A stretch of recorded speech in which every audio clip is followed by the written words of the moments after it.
कांग्रेस में आला क़यादत के मामले से जुड़ी ये खबर है। कांग्रेस के सीनियर लीडर गुलाम नबी आजाद पहुंचे करण सिंह की रिहाइशगाह पर। आजाद राहुल और सोनिया गांधी से कर सकते हैं मुलाकात। G23 के दीगर लीडरान भी मीटिंग में हो सकते हैं शामिल। तो इस वक्त की अहम खबर, कांग्रेस में आला क़यादत का मामला। कांग्रेस के सीनियर लीडर गुलाम नबी आजाद पहुंचे करण सिंह की रिहाइशगाह पर।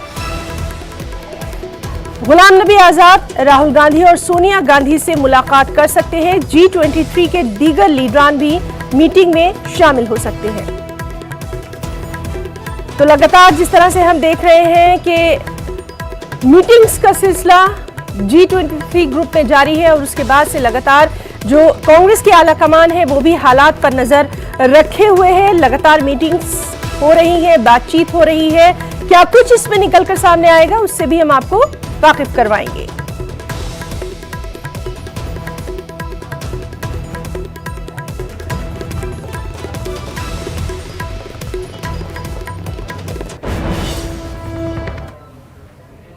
और खबरों में अब बात करेंगे खूबसूरत रंगों के त्योहार होली की।